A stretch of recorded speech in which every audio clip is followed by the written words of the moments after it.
Hey guys, my name is Zack. I'm Dean. I'm Dylan. And I'm Amy. Welcome to this bonus episode of Collecting Weekly. It's a weekly podcast where my friends and I talk about the things that matter the most to us this week in collecting. That's right. We are joined by a very special guest today. We have Amy Warnick, the general manager of Chronicle Collectibles down here in Texas, the greatest state ever known to man. That's true. Whoop, whoop. Amy, thank you for joining us today. Dylan, we try to bring Dylan down to Texas, but he's being very stubborn. But yeah, Amy, how are you doing today? Thank you so much for joining us on our show. Doing well. Thank you so much for having me. This is awesome. Yeah. It's thank you for joining us. I didn't really expect it to happen as quick as it did. But I guess if you want, let's just have you kick off. Who is Amy? And then I got a couple follow-up questions just kind of for you personally and your background and everything. But what do you right now, you're the general manager for Chronicle Collectibles, correct? Yes, sir. Okay, so what does that usually entail in a collecting company like Chronicle? I will say I can only speak for Chronicle. I've only been in the industry for the time that the Chronicle's been around, so about 6.5 years. Being the GM, for lack of a better word, of a collectible company is really kind of keeping the business side on the ground. Oh no. Uh-oh. No. Right, we've been doing this for a while and now it happens. Sorry. There it goes. There we go. Dude, Manny put some Hi. juju. He was Okay, like, you guys are forgive going me. live. And he put juju on our podcast. So sorry about that. My phone apparently was ringing, so I apologize there. That is on my fault. That's all right. Sorry, guys. No So really, I actually have a background in theater and film. I went to school to be a musical theater major, and I did a lot of lighting and sound when I was in college and after college.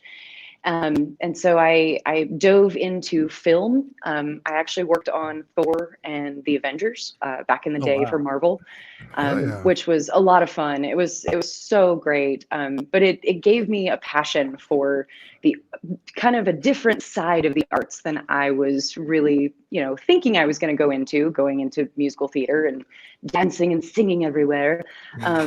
It just kind of, it gave me a different type of passion to be able to connect to people with the same enthusiasm as I am. I'm a nerd. I've always been a nerd, and that's something that is so much cooler to be nowadays, which is so much fun. You tell somebody 10 years ago that you're a nerd and they're like, oh, I don't know about that. That's so true. But that's always been who I am. And so it's been so exciting to get to connect with other people that have the same passions. And that's really what drew me to Chronicle when I first had the opportunity to work here. I was really lucky and got in on the ground. I knew one of the business owners, Clay Brown. I worked for him at a different company. He was an anesthesiologist before he got into collectibles. Wow. So I actually worked at his doctor's office. And he looked at me one day and was like, you know what? I'm doing it. I'm going to start Chronicle and we're going to make this happen. And do you want to be on board? Absolutely. So, that was about 6.5 years ago and never looked back. So yeah, that's a little bit of background on me. Awesome. Yeah, that took care of my question where I was going to ask what got you interested in the industry, but that kind of covered that. So what do you collect? I collect a little bit of everything. I used to be someone who only collected small things, kind of little tchotchke knickknacks kind of things, mainly because I moved around a lot doing theater and film and following the money like you do when you're young. So I didn't necessarily keep big possessions with me. Now that I am married and have a house and, have a more stable life and career, my husband, who is also a nerd, and I love him for it, is very helpful keeping me from buying the crazy gigantor things that we make at Chronicle. I will tell you the breakout raptor that I've got sitting behind my head right here is one of my favorite things that we've ever come out with. And my husband has already told me, fine, if you want to spend your $500 on that one, I will allow you to bring that home. So this is finally getting to a point where I can, get the bigger and bigger statues. One of these days There you go. I'll have my nerd cave. Can't be a man cave because we'll share it, but Like the it'll she be part shed. of my nerd cave that I can set up all the crazy and have the big 7-foot dinosaur in one corner and have the T-51 with the big old plasma rifle. And yeah, that's I want to collect everything, but I try to collect smaller things that can be on a shelf somewhere. Okay. Awesome. Well, yeah, thank you for that. Just to kind of scale it back a little bit, because we kind of lost you through the when we asked the question a little bit the first time. But what does an average day look like for you at work there at Chronicle Collectibles? Can you guys still hear me? Yeah, I can hear you. Yeah. Can you hear us? Oh, Uh-oh. Can't hear me. she loses. Amy, can you hear us? Uh-oh. Uh-oh. Technical Uh-oh. difficulties. Let me drop Amy from the stream and we'll bring her back. Amy, can you hear us? Can you hear me? Can you guys hear me? I can hear you. We can hear you. Amy, if you Okay, want to you're back shaking out of your the head, link, yes. if Sorry. you want to back out here, let me Manny put juju on us. I'm telling you, we've never had an issue. The one time Manny says not to do it. Let's see. I'm gonna type this real quick. Click out of the interview. And back in. Okay, so maybe she can see that.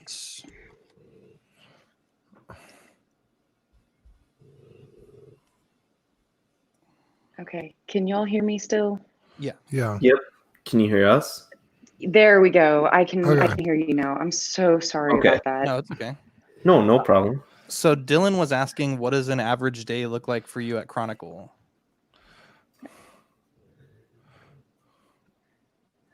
Oh no. Oh no. Okay.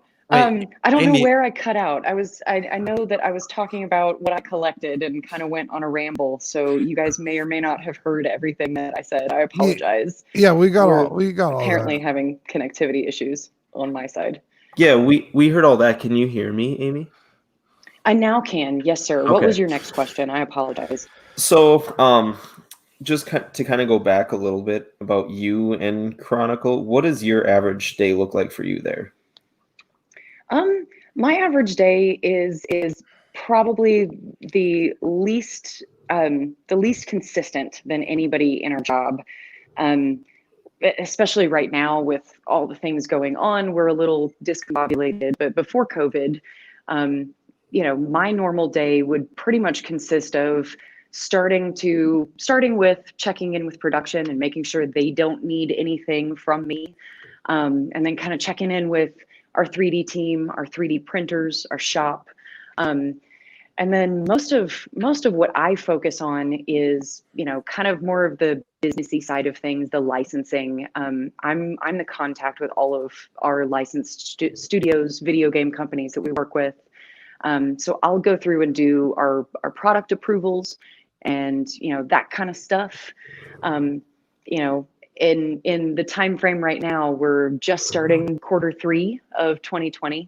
So a lot of that is doing financials and forecasting and royalties and all the paperworky stuff that goes into the business. That's not the fun part to talk about, but it's the necessary evils of everything.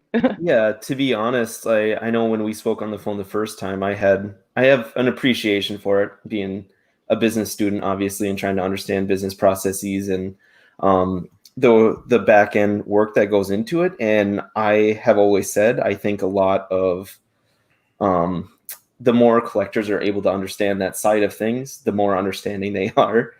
I think I always talk about how I didn't join the social media collecting community until about 3 years ago. And it was a forum.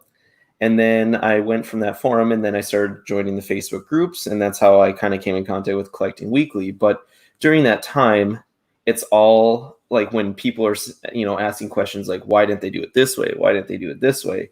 And it comes down to a lot of people guessing for a lot of the things. And it's, it's the back end business processes and licensing that a lot of people aren't able to discuss. So I've always found that really interesting in how it works. But so Chronicle Collectibles, you said, I think you stated already, but how long have they been around, and how many employees do you guys have there about? So now we have 10 full-time employees. We unfortunately have had to reduce our staff since COVID has happened. There's shout out to several people that we love and adore that we had to let go. But ultimately, we've been in business for about 6.5 years. We started in October of 2013. Our first Comic-Con was July of 14, but we didn't really have, staff and consistent products and, kind of what I would consider a company until really early 2015. The two business owners that started the business, Clay and Paul, did a phenomenal job getting the work done to get the business started. But we didn't really get to churn out products until 2015. We acquired a Terminator Genesis license in 2015 and kind of ran with anything and everything that we were allowed to make for Terminator. And it was a really exciting time for us because we got to kind of all hit it from the ground up. And it's been really a family kind of setting the entire time working here, because we all learn from each other. We all grow from our experiences together. So it's been a lot of fun, and getting to work with the different studios and seeing how the industry really evolves in its own way. Even just from 2015 to now, the industry has changed a lot. And, year by year, you learn new things and, get different processes involved that make things easier to produce or harder to produce, depending on, what you're working with. So it's really been a family kind of environment with the company.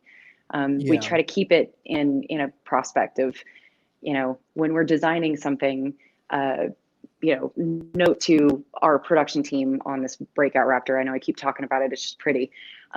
Just the little things like, hey guys, we think that the Raptor pulled out the fence post. So this is how we feel like this would look. We've got cracked concrete. We've got, rebarb, not rhubarb.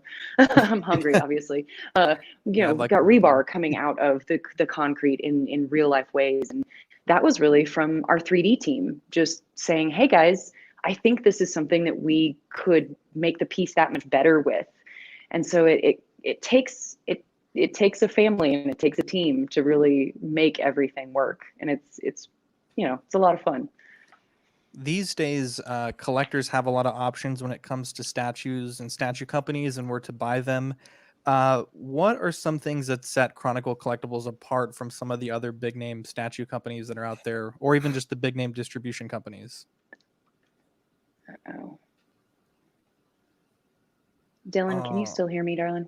Yeah, I can hear you. Can you hear me? Can you not hear me? Yes. Sorry. Yeah. It just every now and again it looks like it freezes. So I apologize to keep asking that. That's fine. I don't think you can hear Zach, and he was the one who was asking the question there. So Oh, I'm so sorry. Okay, so let me back out and come back in. he's gonna back out and come back in quick.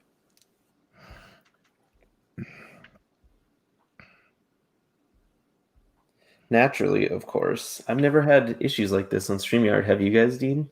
Okay, can you hear me, Amy? Yes, sir. Okay, Sorry about that. you hear Amy? Yes. Wait, Dean, say something so we know. Yeah, I can hear everyone. Can you guys hear me? Oh my gosh, Dean, click out and click back in, please. Okay. Amy, can you hear me?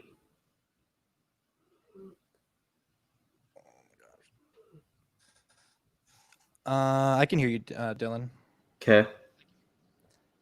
I can hear you, Dylan. Okay. I can hear both of you guys. Okay, good. Okay. Sorry, guys, technical difficulties. Okay, Dean. Gamers. Not now. Not the time. Amy, can you hear Dean? Yes, yes, I can. Okay, Dean, just make sure for sure. Well, she just said she could hear me. Yes. Okay, okay. I just want to make sure. Okay, Okay. so let's kick off that question again. 3, 2, 1. Amy, so Chronicle Collectibles is one of several statue production companies with some of these other licenses. What sets you guys aside as far as the products you create, your distribution, your customer service? Can you speak on why people should do business with Chronicle over some of these other companies? Well, without tooting our horn too much, because I never want to come out and say, you know, we're the best, because we're not necessarily in every aspect of anything. But Yeah. I will say we have the best customer service in the industry. Big shout out to Heather Ross, our customer service coordinator. She is the reason that Chronicle is still around and that people still trust us and buy from us. She is the most patient, compassionate, loving human being that I've ever been around. I mean, she's one of those type of people on a personal level that you just want to be around all the time because she's got a loving smile and just makes you feel good. But really, she cares so much about each and every one of our customers, and it cares that they get a good product, that they get what they want to get from that product. And truly, I don't know where we would be if it hadn't have been for her early on to just have patience and understanding when customers didn't necessarily understand why things worked the way they did, or you know, we've had problems where a piece just didn't package very well and didn't get to people in very good condition. And without Heather, man, I just don't think that we would have the reputation that we have in customer service. I mean, she runs an amazing team, and she's just a beautiful, beautiful woman. And then I think from there, what really sets us apart is the type of products that we do. Everybody can do a statue. Everybody can do something that reminds you of something. But where we really wanted to be different, even from the very beginning, we wanted to keep the authenticity and the feeling of being right there in the moment in every piece that we made. So early on, we really started trying to gather assets from the different licenses that we had, whether it was gathering them to own them for the company, or one of the business owners owning them personally, or even making contracts to borrow screen used items and prop replicas, props from films to make prop replicas. Yeah. So we've really done everything that we could, I feel like, to go back to the original source for every bit of material that we have. So for example, using just our Jurassic Park license as an example, it's one of our bigger licenses, so it's easier to pull from. But we actually went through the process and found the 5th scale maquette that Stan Winston Studios made to actually build the giant animatronic dinosaur. And so we found it in a prop auction and purchased it for our company.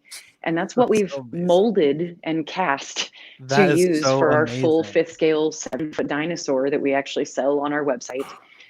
We've also gone through and created T-Rex busts and different items from her, using the claws and the toenails and her foot imprints, mainly because that's what Stan Winston Studios built.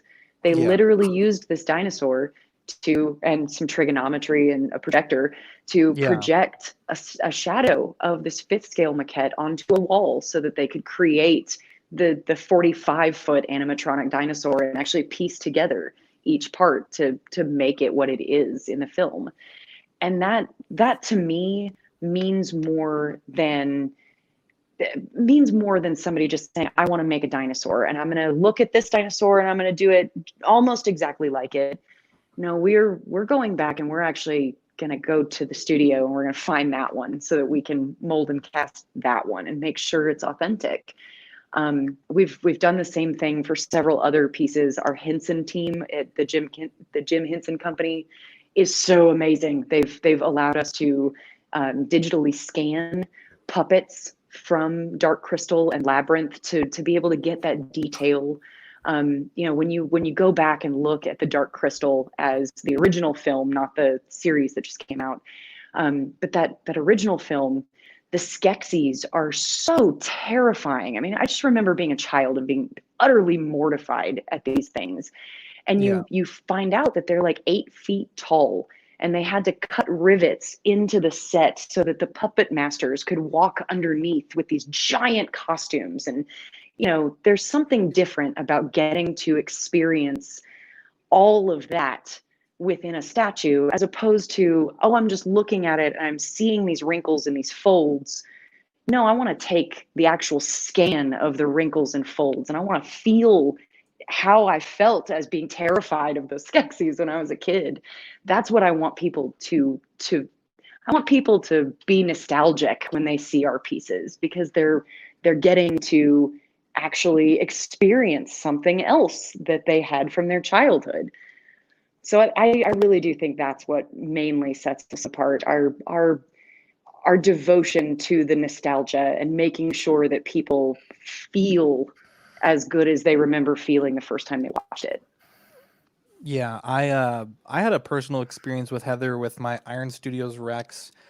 It arrived with some shipping damage. The tail was broken, and there was like paint scratches all over it, and some of it wasn't even shipping damage. It was like when they were spraying it, someone's hair got all over the thing, and there was like strands of hair that when I picked them off, there was like bare resin beneath it. And the statue is massive. I mean the statue is massive, but the box that it comes in is massive. And my options initially was to, like, my first reaction was like, let's just see what it costs to send it back and maybe get a new one. And the quote UPS gave me was, astronomically high. When you get to something that big, it's shipping by dimensional weight instead of physical weight. And I talked to Heather over the period of like 2 or 3 weeks, trying to figure out what I felt most comfortable with, try to figure out what you guys would be comfortable with. And I was able to pay an artist to come to my house and not have to deal with moving it, repair everything and repaint it. And it's like the highlight of my collection now. And it's something that I just assumed with some nightmare experiences with other companies that I was gonna have to take this beautiful statue and destroy it, and just probably break my heart to do it. But it was just a matter of working it with Heather, and I obviously she talked to other people on the team to see what could be done. And it's really, like I said, the highlight of my collection. And that's not an experience that others haven't had. I know going on the statue groups, people that have dealt with Heather have nothing but nice things to say about her. So definitely big shout out to her there. Yeah, but that's insane. I can't believe that you guys got the actual 5th scale maquette. That's like, if I won the lottery tomorrow, the first thing I would buy is your 5th scale Rex. It is one of the greatest statues. How big is that? It's 7 feet long. Dear God. It's huge. It's twice as big as the one I have because mine's 10th scale. Okay. Yeah, and on that one the tail isn't wrapped, so it's like you get the full experience. So yeah, that's incredible. Can I tell you guys a very quick anecdotal story about the 5th scale T-Rex? Sure. Absolutely. We took that to Comic-Con in 2017, and we didn't have a good way to pack it, to ship it, because it was being painted and blah, blah. So I rented a minivan and I drove it to California from Texas. All things great. It was perfect. Got to the show. Everything was grand. On the way back from the show, we are driving. We're driving across West Texas, and the largest coyote I've ever seen darts in front of this minivan. And there's a semi on one side, a ditch on the other. There is no way to go but just to destroy the coyote. I mean, that's what you got to do. That's what you got to do.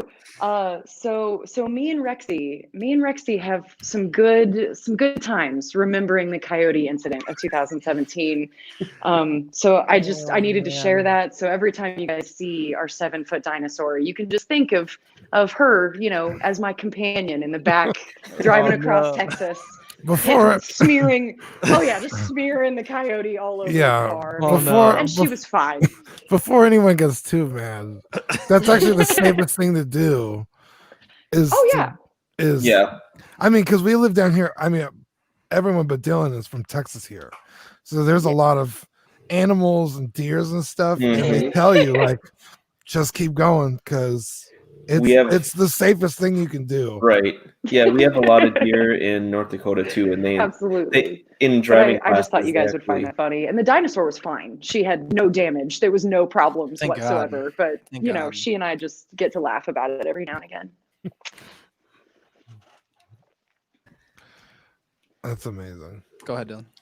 Can you guys hear me? Yes, I can hear you. Can you hear Dylan?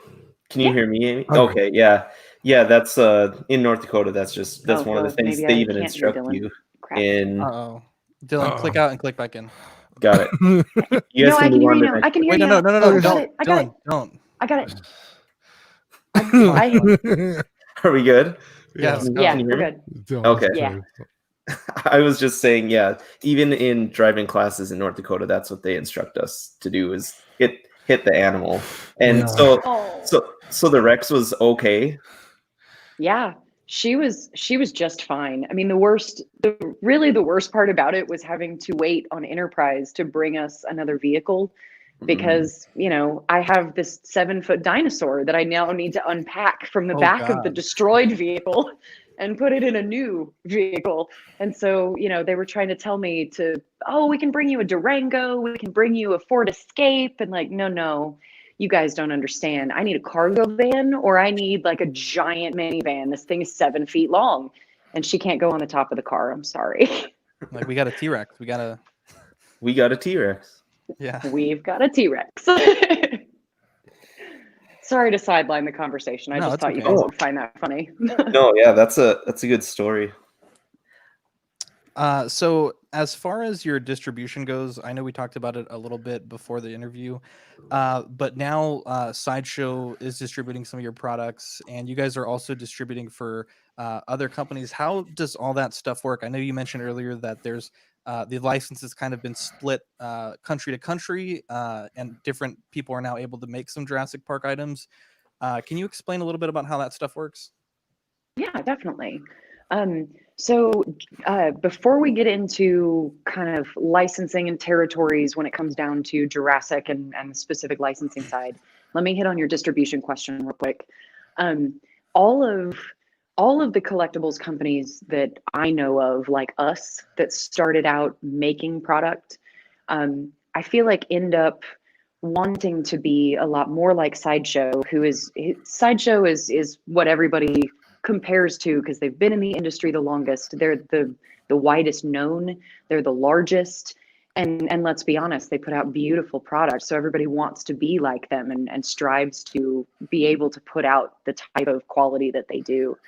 But Sideshow kind of broke the mold 10 years ago, 15 years ago, because not only did they make really beautiful stuff, they started importing really beautiful stuff from Hot Toys and all of these other Weta Workshop from New Zealand, and all of these other places that we couldn't necessarily get items that were gigantor from Australia, New Zealand, Japan.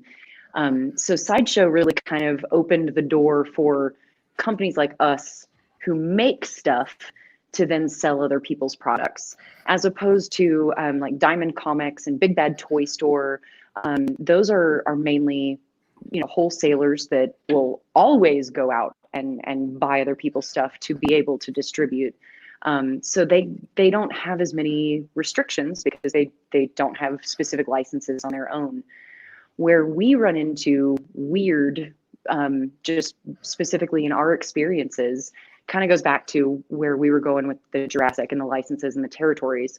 When we started in 2015 on the Jurassic license, we were really the only company in the industry asking for it because Jurassic World hadn't come out yet. There wasn't necessarily a big push there for the next 3 films. And so we just kind of were, we want to make dinosaurs. That'd be really fun. Once Jurassic World came out and, they released it, there were going to be 2 other films behind it. Obviously, there was a huge re-swell of interest in Jurassic Park and the Jurassic franchise. So Universal Studios had a ton of companies coming out of the woodworks wanting to be able to make licensed product. And so instead of our original license that was a worldwide territory, basically just meaning that we could sell kind of wherever, we had no restriction for country. They decided that with the upswell of interest, they were going to give the opportunity to a lot of different companies to be able to become licensees and make licensed product.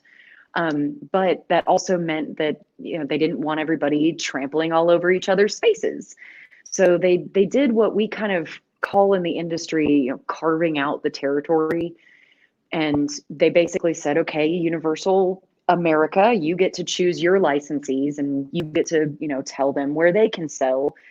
I'm Universal Japan, so I'm going to get with Prime One, and Prime One's going to make really beautiful Jurassic Park stuff. And then, Jurassic in, Europe, well, we can go get our own licensee. And so we saw about, I guess, 2017, early 2018, we were seeing a lot of different people gaining the Jurassic license.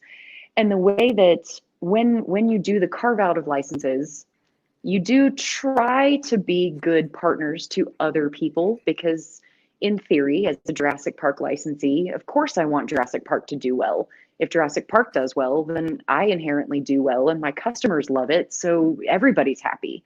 Yeah. So it was a new thing for us, because we kind of were requested to look into doing distribution for other licensees, Prime One, Iron Studios, some of the other Jurassic licensees. And we did, we did do that, and we did bring those in. And in the process of the last, I don't know, probably 6 months before COVID, it was just kind of recognized that everybody in the territories were kind of overlapping, and everybody wants to fight for US territories. Everyone wants to fight for China territories. And I think it got to be too convoluted. So Yeah. it seems like things are moving back to, hey, we're just going to give you guys this specific size. Or, hey, Iron Studios, now you guys can do 10th scale, but you only get to do 10th scale. Okay. Hey, Chronicle, you guys can keep doing this, but you only can do 1-to-1 half scale and prop replicas between $200 and $500, or, they can, so they can get really specific, which sometimes protects you as a collectibles company. I mean, there's, I'm trying to think of a very specific one that it just blanked my head. Conan, with Conan the Barbarian kind of coming back to mainstream excitement with the new comic book series and everything that's been going on. We've seen some other licensees basically want to do the exact same things that we're planning.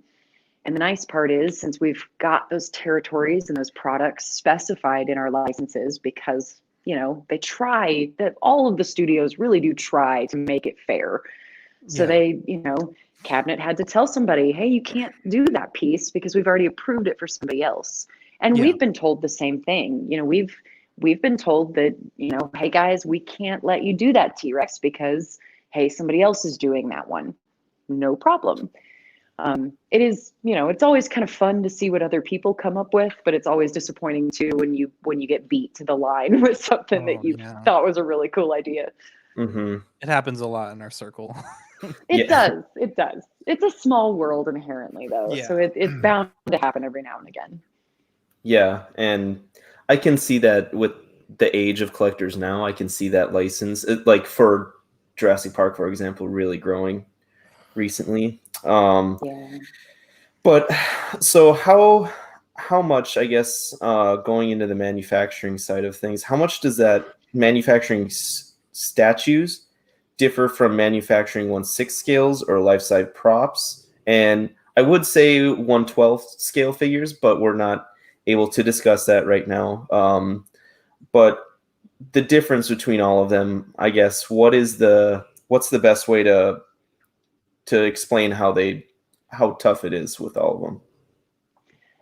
It's really kind of each different type of product is almost like its own different fruit. So when you say, you can't compare apples to oranges, it's really hard to compare like a 6 scale or a 12th scale articulated piece with a statue, because it really is like an apples to oranges situation. And I promise you guys, I want to say a shout out to everybody listening. I do want to share news about our 12th scale line, and I want to share so much more information with you guys. I know that you tuned in today specifically to hear us talk about that. We have been requested to hold off on more information from the licensor, from Universal. So I wanted to say it out loud that I promise you we'll come back and talk about that a little bit more when I've got a little more leeway to do so. But so to kind of take an articulated figure versus a statue, the statue in and of itself, I consider easier, even though it's really not. My production manager might listen to this and go, "Oh my God, she's crazy." But with our statuary specifically, we, a lot of the work that we do is either molded directly from something, or it's pulled from a digital asset that we've been provided from a studio, or from we do work with ILM on some of our licenses, so we do get some really high quality digital models. And so we'll take a cast. So when you've molded something, you basically pour resin or whatever material that you're going to be painting into that mold and recreate it, or you 3D print whatever you're working on. And so you've already got a basis of a solid piece to be able to go through and paint. And, for example, like Kurgan, with all the armor and all the bits that are going on with him, we do keep some of those in pieces to be able to paint, so that the paint can overlap in the way that it's supposed to. But it's all one solid piece. And when a statue is coming together, you end up with one singular non-moving article. And so when I look at the production manufacturing side of that part, we basically will send several different steps to the factory. But when we send a new product to the factory, we send what we call a mold master. And that is an unpainted version of the statue or the piece that we're sending to be manufactured. And a lot of that is in pieces. I made mention, we'll keep them in pieces to paint and things like that. But those mold masters are essentially where the factory can take it and recreate right from that mold master. Yeah. So, when we're doing a statue, it's that kind of laid out. And so we're sending a mold master, we're sending a paint master, we're sending photos, and a factory can line all those up and kind of look at it pretty easily. With an articulated figure, with the 6th and 12th scale figures that are on the market right now, those highly detailed, superposable, real clothing kind of figures, there are tons of different things that go into it on top of all of the steps that you already do for making a statue, because you're already making the statue. You've got to do all the same parts of that. But then you also have to engineer all of the joints that all of these things work together in. And you need to engineer whether or not the clothing is going to be sewn to the figure, or if it's going to be sewn and then put on the figure. And it seems crazy to think about it, but when you're, when I was a kid, I had a growth spurt that was really crazy. And one spring I could wear this really awesome jacket that I loved and adored. And then the next fall I couldn't wear it anymore because I'd grown 6 inches. But you think about trying to fit yourself into something a little too small, and you kind of just get caught in it.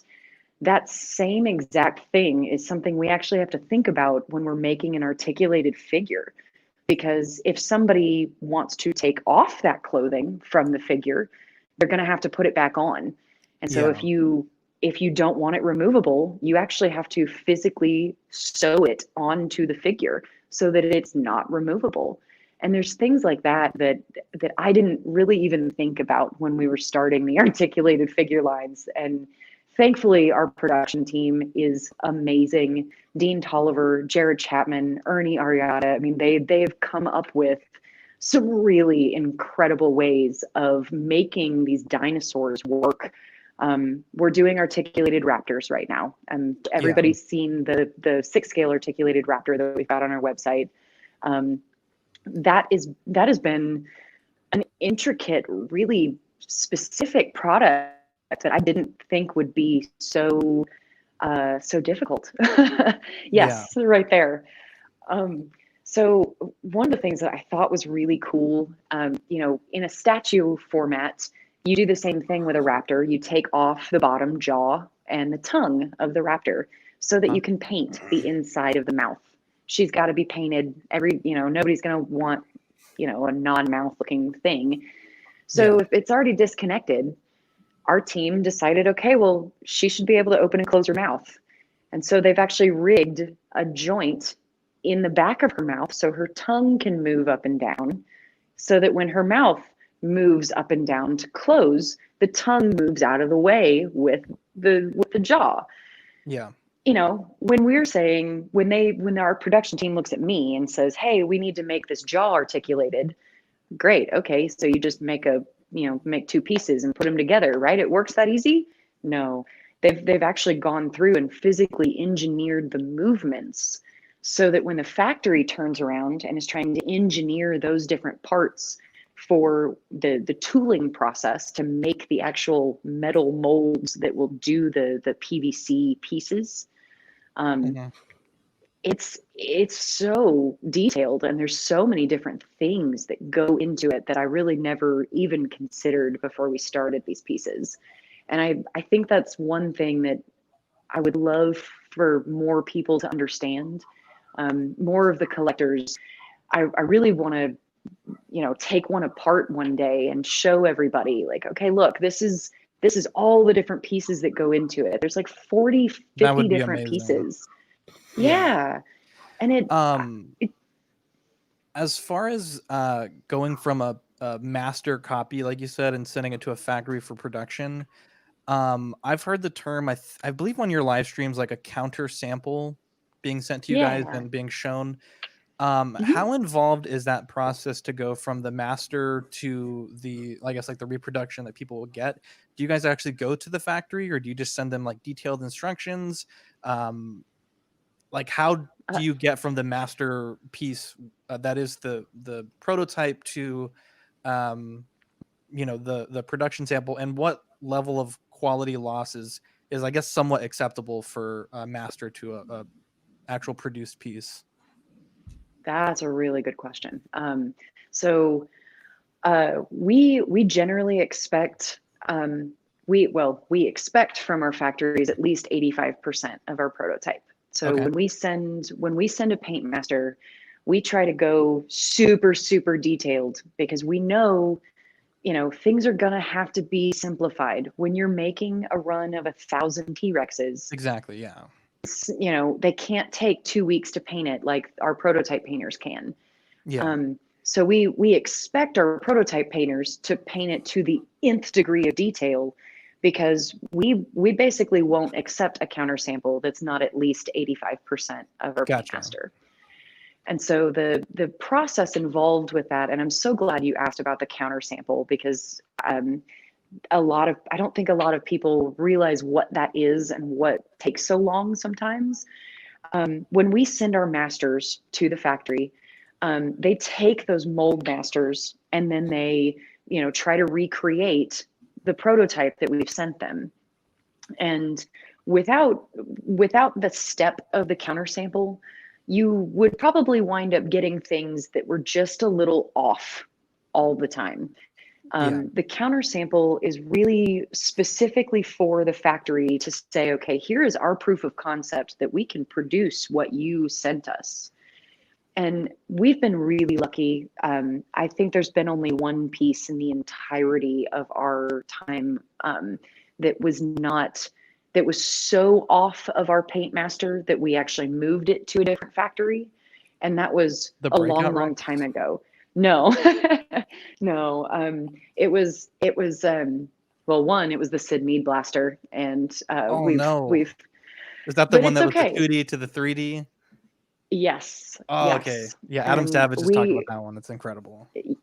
Well, and that has been. I'm so sad to say that is almost ready at the second factory that it was at. Yeah. We should be shipping that very, very soon, and I'm so excited to see it completed, because we legitimately spent probably 6 months going back and forth with the first factory, and they just couldn't ever get it right. I mean, It was flimsy. It felt like a 1999 Mattel toy that you would go pick up on a Target shelf. Oh, no. And that's just not one. That is not up to snuff for Sid Mead. That's not up to snuff for Blade Runner. That's, it's got to be more substantial than that. So we pulled it from that first factory and sent it to the one that produced it this time. And, we're very happy with that. But that counter sample is so important because of that. I mean, that particular example, if a factory sends us back a counter sample that looks 85% or above, we'll sit and pick it apart.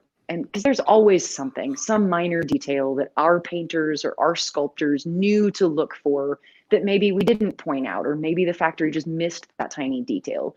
There's always a little bit of something that you just need to say, okay, we need to make sure this is good. But when we get that counter sample, if it's beautiful, if it's perfect, or if it just needs a couple of different notes, we make those notes, send them back to the factory. If it's something really, really minor, like, hey, just make sure that that's actually a nostril instead of, a sealed over hole, fine, we can just do that in pictures.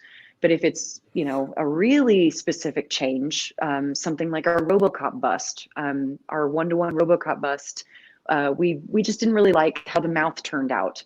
And so we re-sculpted it entirely and actually had them send us a second counter sample so that we could see that major change in it. So sometimes we have them remake a counter sample, sometimes not. The cute little raptor hatchling, I think we went through 5 different counter samples to make sure, everything was correct in the way that we wanted it. And that's really small. It can be anything small, like, hey guys, I want the raptor hatchling to be able to be removed from the base. And I just, I want it to be something that you can cosplay with and walk around with. Yeah. Well, the first time they did that, they had a pin, like a key at the bottom of the egg that would stick down in the base. And so, it removes from the base just like we asked, but I don't want somebody to have to carry around something protruding from the egg. I'd rather have the key go the other way. And so, you've got a little hole that the magnet sits into, but you can still take it off the base and carry it around. And so it can be, things that are fairly simple. We just want to see it physically again before we say, yep, we're going to pay you to go forward with the production. And we want them all to be this. Yeah. So really the counter sample stage is so very important. And I know we don't always make it as important as it should be, probably. And we really should kind of tell people a little more about the details of what we're looking for on those counter samples, because that's that's what it's for. And that's then the from big thing with I'm sorry, please go ahead. Oh no, I was going to go a little off. I mean, kind of more on the licensing side of it. Yeah. Those counter samples are what we put in for pre-production approvals. And so, if that counter sample isn't good enough for me, then I definitely don't want to send it on to the licensors to have them look at it before I am comfortable with it.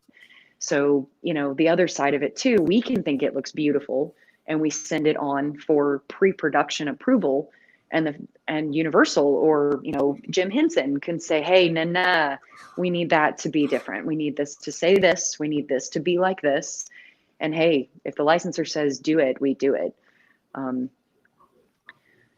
So I'm sorry, I interrupted you with a It's question okay. about manufacturing. I know you had mentioned on the 6 scale stuff that there might be some cases where you actually stitch down parts of the outfit to the body. With the Alan Grant, is that something that you guys are going to be actually attaching things to the body? Or for this figure, I guess I'm coming at this from the point of like a customizer. A lot of times people will undress their figures, change the body, add some padding, etc. How workable will this Dr. Grant be once it's in people's hands if they want to make subtle changes to what you guys have given them? Awesome. With Dr. Grant specifically, I guess it was the 90s clothing style, but his clothes are a lot looser in that film. And so we've replicated that on him specifically. You will be able to move around the clothing. Specific things like I don't think you'll be able to unroll the cuffs in his sleeves. I'm pretty sure those are tacked down. But you know, things like untucking his shirt, you probably will be able to untuck his shirt because we've got a tech belt that goes around him that actually, you know, kind of adjusts that way.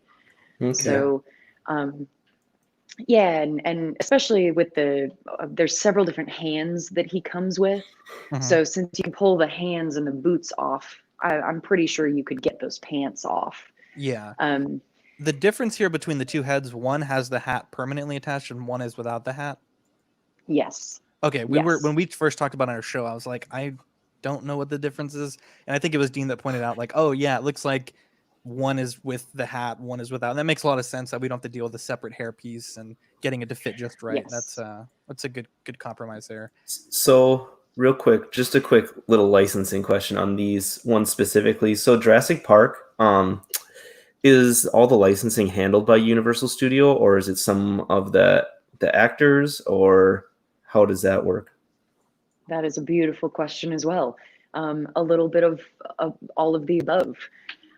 Specifically with Jurassic Park, Amblin Entertainment has to be involved in all of the licensing processes as well, because they get not overriding approval, but you know, everybody wants Spielberg's involvement from beginning to end. So they want to make sure that they're, you know, actually doing things the way that he wants them to.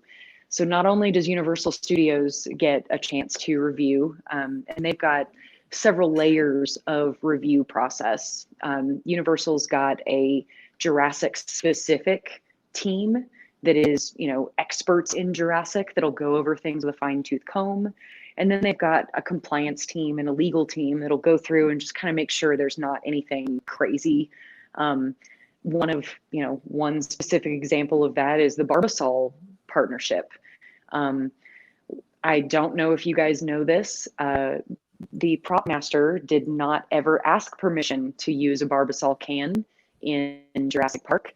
And so when that was used and became a super well-known prop in the film, Barbasol got a little bristled because they didn't get asked, they didn't get royalties, they didn't get anything. And so, you know, that was kind of a hush subject when we first got the license. It was like, hey, can we do the cryo can? They're like, yeah, no, we're not gonna do that. And thankfully that has obviously changed. You guys have our cryo can up there. So that thankfully has been worked out. And, you know, Universal did that with Barbasol. They're all kosher. Yeah, everybody's happy. So, you know, it's been a lot of fun. But with Universal, they've got several different layers because it's a big old license. It's a really popular brand. And then Amblin takes a look at it. And I can't tell you whether or not Mr. Spielberg actually looks at all of our products himself, but he probably has a team of people that know what he likes and what his stipulations are. So they have a chance to go through and approve it. And then it comes back to us with notes and everything like that. And then to put on top of it, when you involve an A-list actor, difference between Jurassic Park and Jurassic World. Jurassic Park filmed in 92, hit theaters in 93. it wasn't as popular back then to do rights for your likeness and do what Yeah. we call merchandising rights for actors specifically. But fast forward to 2016 in Jurassic World, Chris Pratt is a pretty well-known actor, and he wants to make sure that he's not looking all crazy in, action figures and things. Yeah. So, and I just use Chris Pratt as an example. He's been amazing to work with, and his team is so amazing. Thank you, thank you, thank you. I don't want to say that incorrectly because they were super awesome to work with. But if we ever wanted to try to do a Bryce Dallas Howard, we would probably need to go to her team specifically and make sure that she signed off on her license and likeness, excuse me, not her license, her just to make sure that, they're happy with everything going on. So it kind of actor specific isn't always, a necessity, but definitely anybody that's got a name involved. Uh-oh. Tech difficult. I think her headphones may have just cut off. Yeah, Okay, here we go. Okay, we're back. Sorry, I got a phone call. I apologize. That's okay. You're busy. you're important. Yeah. I think your AirPods may have cut off. Hey, there you go. Can y'all still hear me? Yes. Okay, I'll just talk a little louder so I'm not fading out here. No, it's okay. But yeah, so most of the time, it's just studio and then specific distributor studio or, a specified entertainment studio.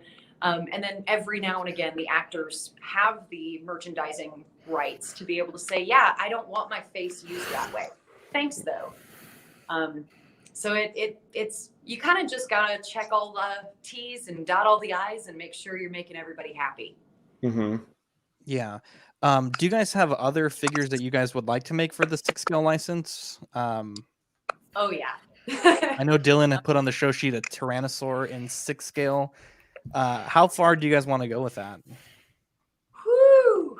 Tyrannosaurus 6-scale. Do you guys realize how big that would be? Well, that's what I told Dylan. But Dylan is he's a dreamer. He's a dreamer. Bless his heart. Dylan, I'm loving your dreams, man. Keep dreaming. But I know we're never going to be able to do a 6-scale T-Rex. And the only reason being that 6-scale T-Rex would be roughly 6 feet long. Right. And then she would have all the articulation points. So you'd have this big tail massive that would be able to swing and it would be kind of fun, the little 2 T-Rex claws, like, Rawr! But have these big old feet and everything. That terrifies me to think about trying to make that. I would love a 6-scale Hammond. That would be like the greatest thing, and even just the full cast in 6-scale. That's what I was gonna. Statler and Ian Malcolm. I think that'd be fantastic. That's what I was gonna ask. Is there a single character that ahead of time due to licensing that just won't happen in the 6-scale line? Oh, I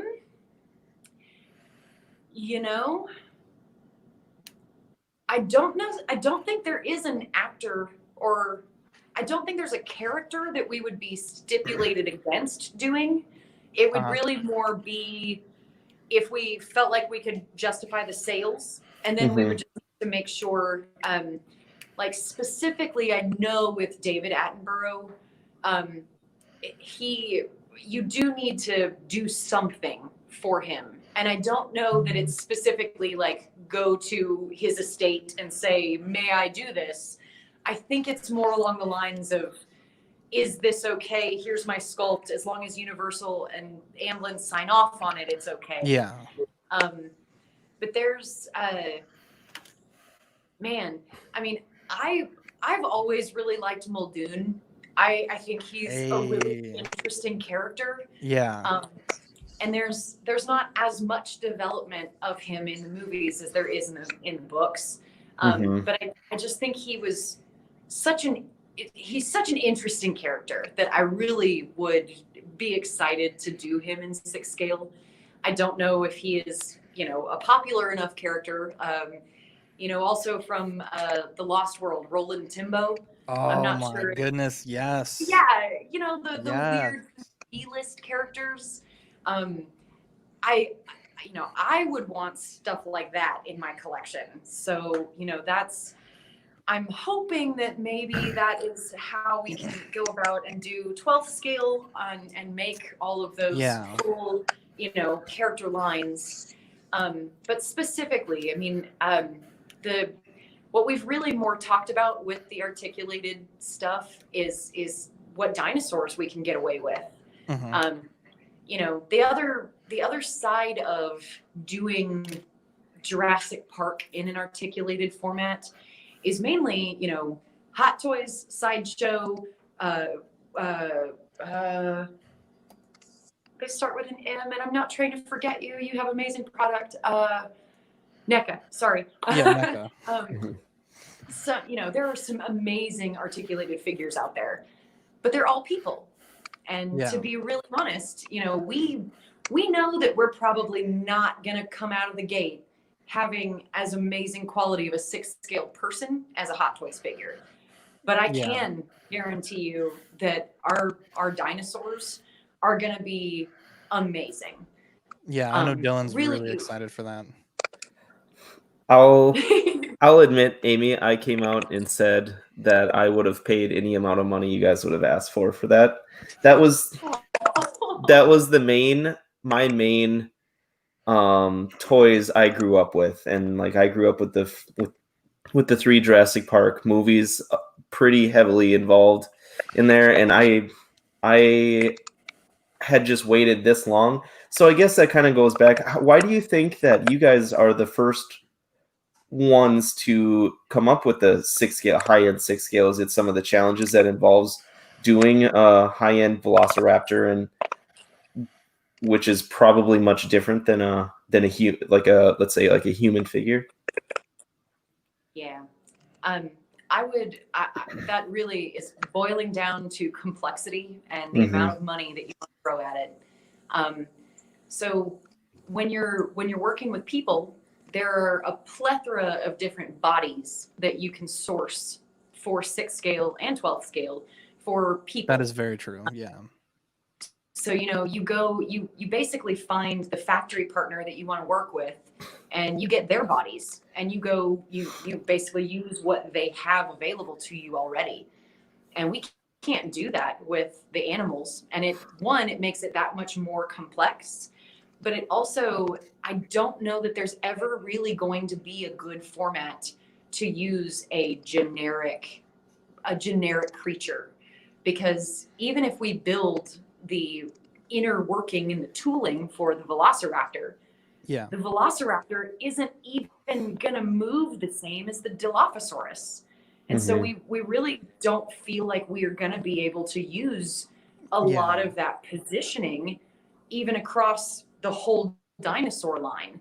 So I think really the big challenge is that, if you're not going to throw yourself into Jurassic Park like we are and go, yep, we're going to do dinos, and we're going to do articulated dinosaurs across the board. If you're only wanting to do 1-2 a year tops, then okay, fine. Maybe you just don't do the creatures, because it's that much harder to do the inner workings of all of it and make it all move. Okay. So I really think it's probably been, hey, we can make so much more money over here by doing this thing, or we could try to see if we can make this thing work. And to be honest, the way we looked at it was, if we're not going to do it, nobody's going to. Right. And so one, we're fascinated by it. 2, we want to do it. But 3, again, if we don't do it, I don't know that somebody else will. And man, I want a posable raptor. I want a posable Dilophosaurus. I want a posable compy, man. Like a little compy that I can have like running up and attacking people. That would be amazing. I think that would be awesome. So I really think it's been a, I feel like if Hot Toys wanted to do it and wanted to take on the challenge, they would do it really, really well because they're amazing. Yeah. I just also think they probably just don't want to try. They probably just don't want to have to deal with it all. Yeah. One of our listeners here asked, will the dinosaurs be PVC or will they have a material-based skin like the Hot Toys Alien? Ooh, that is a very good question.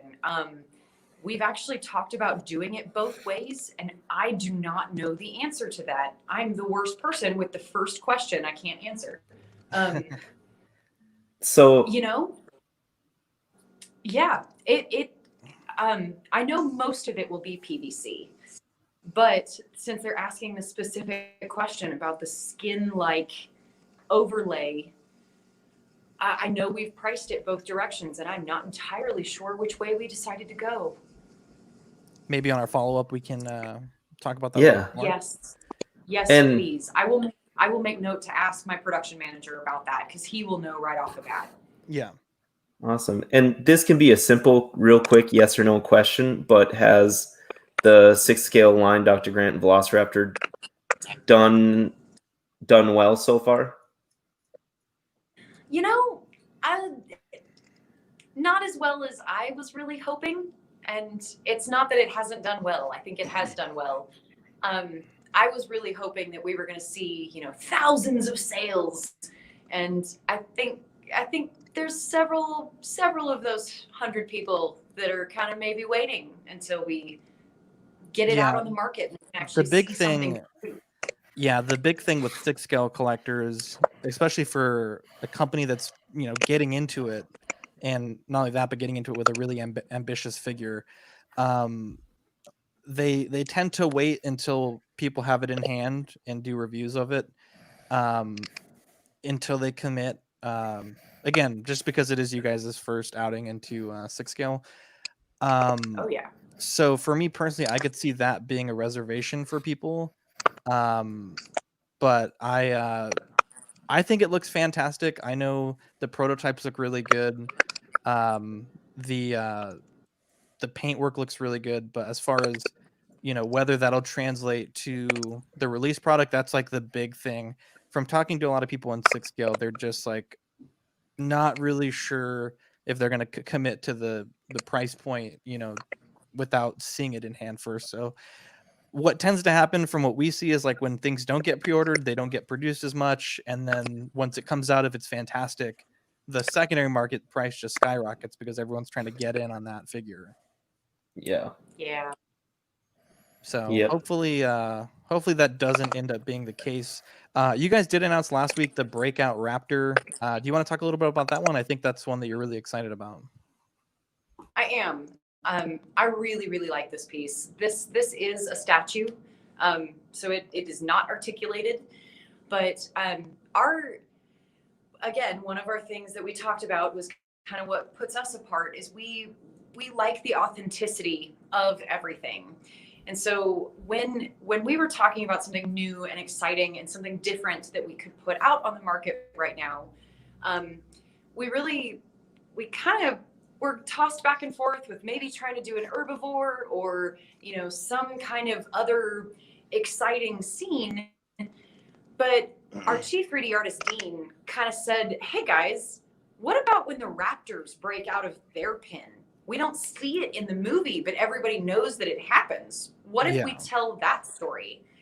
And it's just been a really exciting, cool thing to be able to create an off-camera scene from the film. Not only was Universal really excited about this, we actually we've worked with a guy named Glenn McIntosh that works for Industrial Light and Magic, the EFX or the FX company that works on the Jurassic films. Glenn was the designer for the animatronics for the I-Rex. He did all of the I-Rex design. And so he helped us do our final battle I-Rex T-Rex fight. And so when we came up with this Breakout Raptor idea, we reached out to him and said, hey, Glenn, what do you think about this? We think this would be a cool pose. And Dean and Glenn got to kind of work in their magic and came up with this really awesome pose that you see her in. You almost can feel that she and her sisters have just clawed their way up the wall, ripped that bracket down, and Clever Girl is sitting there right up on top, like, yep, okay, coast is clear, ladies, let's go. And it's just a really neat in-world piece for me, and something just different that we haven't done before. I love everything about this. It's fantastic. And I think the sign here on the left, is that a Chronicle exclusive pre-order bonus? It is, and I should have said something about that, but that was such a cute little, I don't know, kind of last minute thought from us of just, hey guys, we should probably make this look like some part of the Raptor pin. And I honestly don't even know who came up with the no photography, no feeding the animals thing, but that cracks me up so much. I mean, when we first started talking about this, it was just going to be a little paddock sign, and it was very simple. And then I saw these photos come out for our website. I'm like, oh yes. Yeah, that's from they actually made those no signs for the actual set. So those are from the films, but they're hilarious. Like, who would in their right mind go up there and try to feed like a tyrannosaur or a raptor? Exactly. What scale is this in? It is about 9th scale. Okay. 1/9 scale. So when we were first trying to put her into a scale. Oh no. Oh no. Let's get another phone call. She's a popular lady. Popular. I'm so sorry, guys. I'm back. It's okay. So when we were first trying to size her, we really liked the 6th scale size, but it just seemed like it was going to take up a giant amount of space on somebody's desk, on somebody's shelf. At 6th scale, that raptor is a little over 2 feet long when her tail is straight like that. So we just kind of decided, you know what, let's keep the retail price point down. Let's make her 1/9 scale. And when you put this statue next to the Owen and Blue statue that we came out with several years ago, it is, the Owen and Blue statue is very much in 9th scale. When you put her right next to that particular piece, the Clever Girl Raptor is just the tiniest bit bigger than Blue. Nice. I was actually thinking that we did that as like an accident. And then what I've actually found out from the production team is that Clever Girl is a bigger raptor than Blue. The JP1 and 2 raptors are actually physically larger than the Blue, Echo, Charlie, and Delta in the Jurassic World series. I don't know if that's an evolutionary thing that maybe we just don't know about in the plot of the story, or if it just, as they were evolving the sisters of Blue, Charlie, Echo, and Delta, maybe they decided that they needed to make them a little leaner and a little meaner. Because when you do look at the physicalities between the raptors in Jurassic Park and then the raptors in Jurassic World, there are very, very subtle differences. But one of which is that Blue is a little smaller than Clever Girl. And so I just thought it was a sizing thing because we printed it at that specific size. But no, it's actually that our team went through and said, nope, right now she's the same size. We got to make her a little bit bigger because it's got to be right. It's got to be a little more specific than that. Yeah. One more question. I know you obviously have been so generous with your time today. But with COVID going on, a lot of the big conventions this year have been canceled. Are you guys going to do any sort of digital version of Comic-Con, of a digital booth of things that you would have shown at SDCC? And if so, how can our listeners check those reveals out? Awesome. We are planning on doing a virtual Comic-Con of sorts. I don't think that we've actually worked out what we're going to do each day. We've tossed around presenting new items each day of Comic-Con. We've also kind of discussed doing full wraps of different items during Comic-Con that people may not have seen yet. You know, again, we're really hoping that the Sydney blasters are going to be on the water by that point, so we would be able to talk about that particular final sample that we've gotten in. We're expecting the counter sample for the Enterprise D pretty much any day now. So we were, in theory, really hoping that that might get here before Comic-Con. I don't think it will at this point. But we're kind of tossing around a bunch of different things that we are going to do. But we are planning on doing something. It will most likely involve some kind of sale, some kind of new announcement. And last but not least, if at the very least during the week of what would have been Comic-Con, I want to be able to tell you guys yay or nay on this whole 12th scale thing that's going on ambiguously in the background. So we'll, you know, we're really pushing to have a bunch of new stuff for everybody during that July 22nd to 25th timeframe. Yeah. But everybody really will be, once we solidify things, and that should be a meeting that we have tomorrow anyway. So once we solidify that in our internal processes, we'll be putting out newsletters so people can sign up for our newsletter at the bottom of our website. Our social media is Chronicle Collectibles on Facebook and Instagram, and then we're Chronicle LLC on Twitter. So people can follow us, you know, chat with us. We got all kinds of crazy, but we'll have some exciting things the week of Comic-Con to make up for the fact that we can't be there for everybody like we have been in the past. Yeah, well, definitely. Hopefully, we can get you back on around that time. We'll have some big news to share, and hopefully, at that time, we can talk more about the 12th scale stuff that we weren't able to talk about today. But yeah, guys, check them out. ChronicleCollectibles.com. They're headquartered here in Texas, so obviously that means they're good people. And Amy, again, big thank you for coming on our show.